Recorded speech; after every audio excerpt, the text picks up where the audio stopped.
Chegou um momento em que até o Sérgio Moro já está torcendo para o Lula ser livre.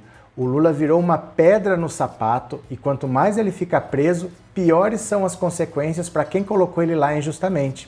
Vem comigo que eu vou te explicar.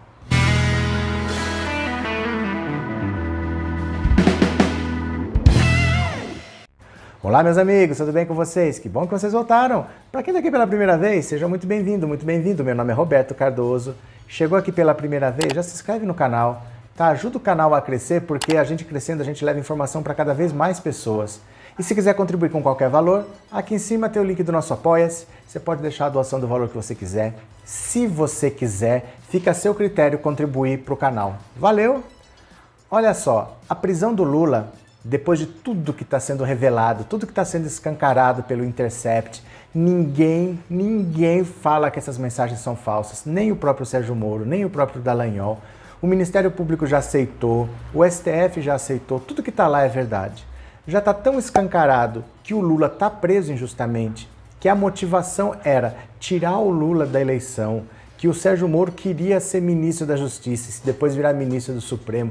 Tudo isso já está tão escancarado que quanto mais o Lula fica preso, pior para quando você vai ter que decidir a suspeição do Sérgio Moro.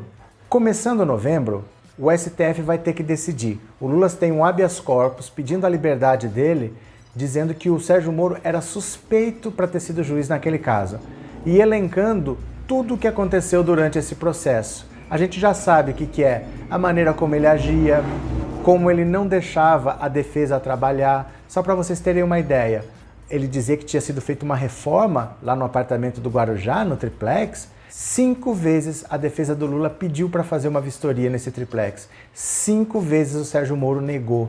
Como é que eu falo que você fez uma coisa, a defesa fala, deixa eu ver então o que você está me acusando. Ele fala, não, você não vai ver não. Como assim? 5 vezes ele negou. Então está ficando tudo tão claro, tão evidente, que o julgamento após prisão em segunda instância não terminou.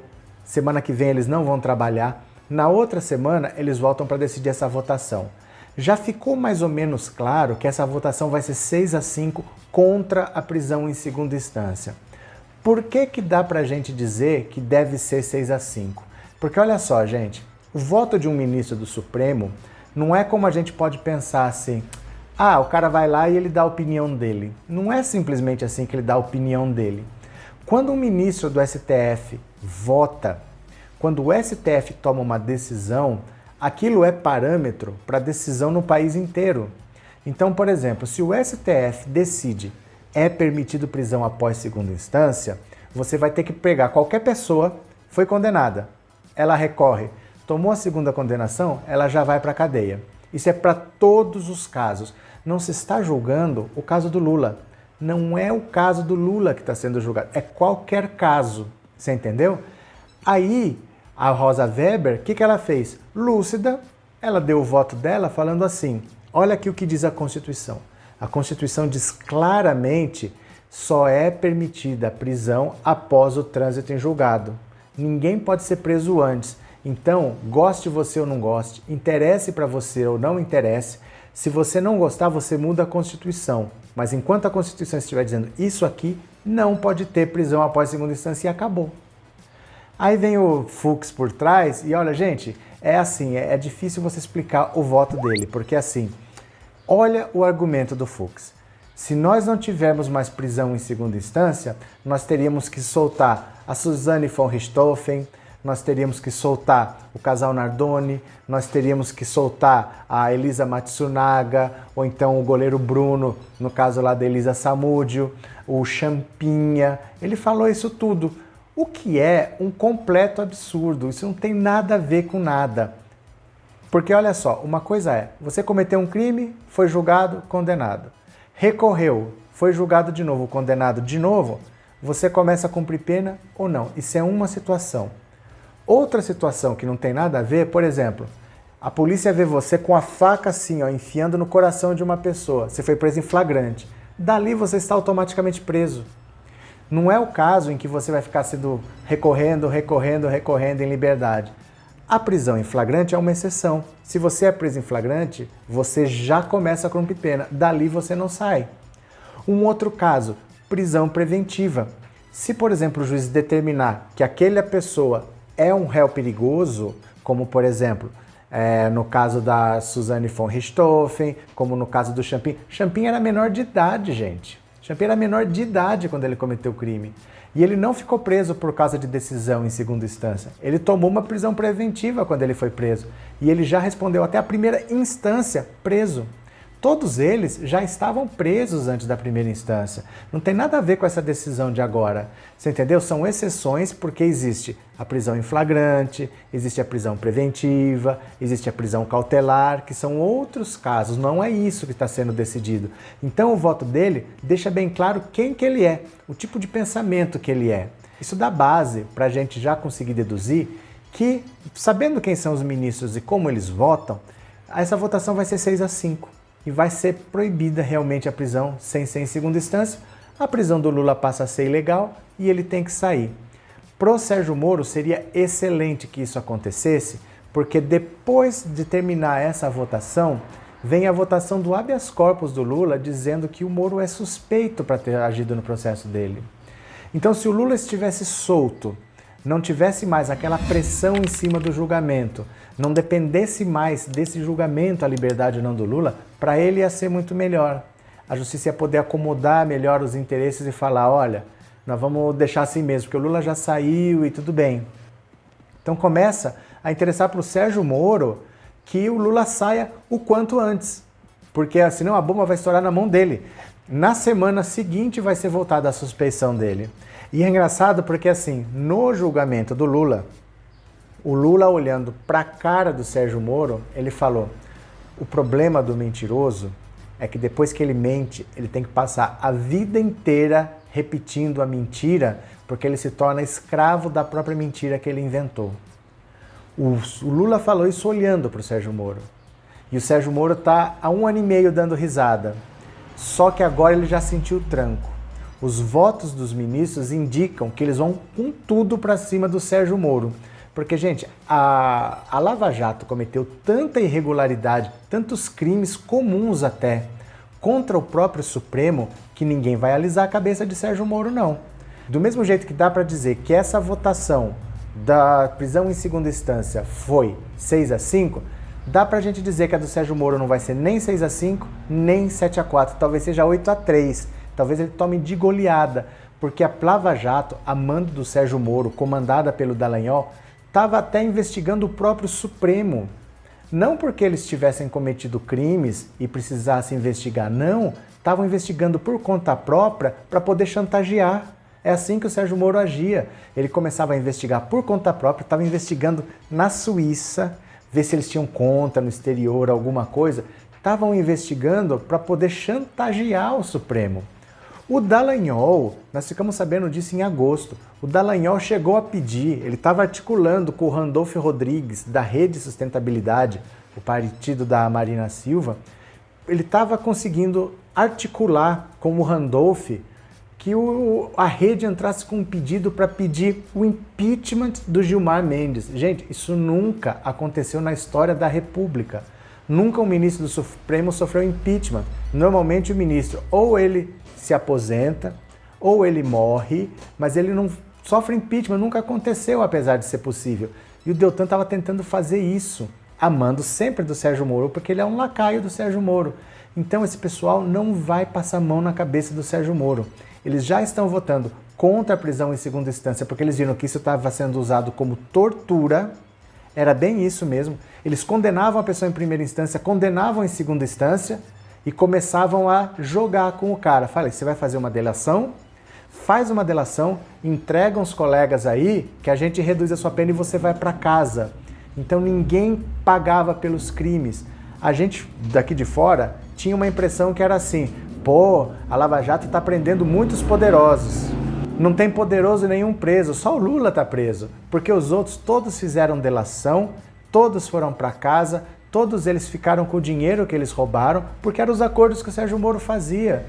Então eles vão para cima do Sérgio Moro, e seria muito bom para o Sérgio Moro se o Lula já tivesse saído para esquecerem um pouco desse julgamento, porque é isso que o Lula quer. O que o Lula quer realmente é que seja julgado a suspeição do Sérgio Moro para o processo todo ser anulado e voltar no começo.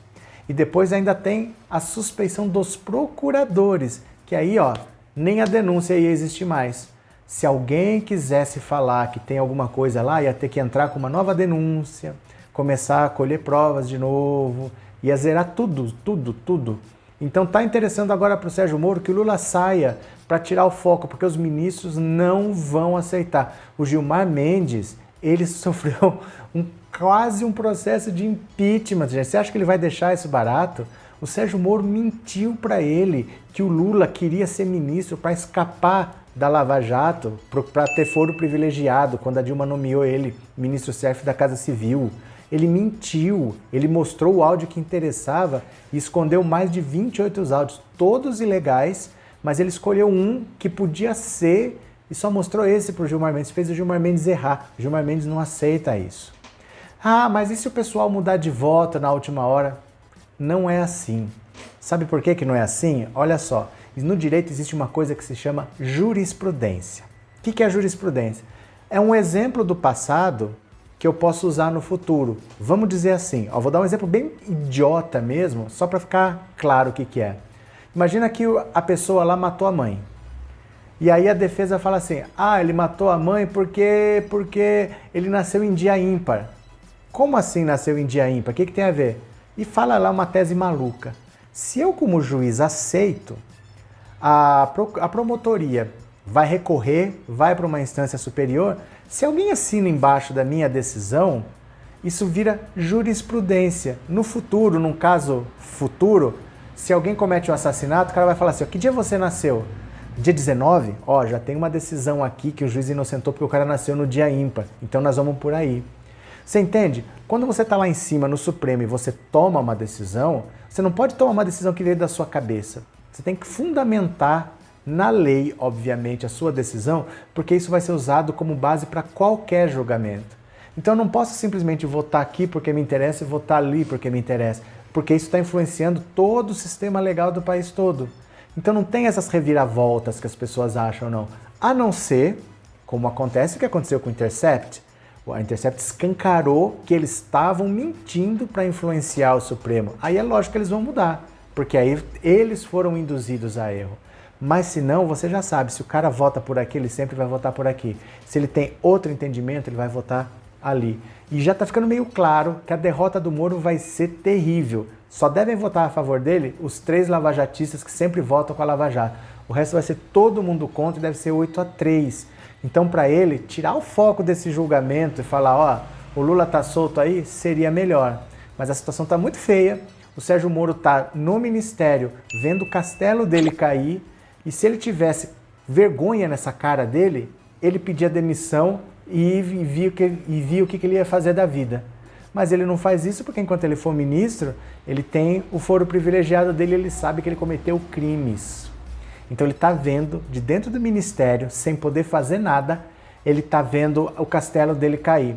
Aí vem os bolsominions comentar assim, se soltar o Lula, gente, eu li vários desses comentários, se soltar o Lula, o Bolsonaro põe o exército na rua, fecha o Congresso, fecha o STF e acabou a palhaçada. Gente, o Bolsonaro não está conseguindo pôr ordem no PSL, que é o partido dele. O Bolsonaro não consegue pôr ordem na casa dele, quem manda lá são os filhos dele. Agora ele vai botar ordem no país. Acorda, o cara não consegue, ele está apanhando do partido. O Luciano Bivar vai expulsar o filho dele do partido. Você está entendendo? Ele está querendo tirar deputados do PSL, ele não está conseguindo.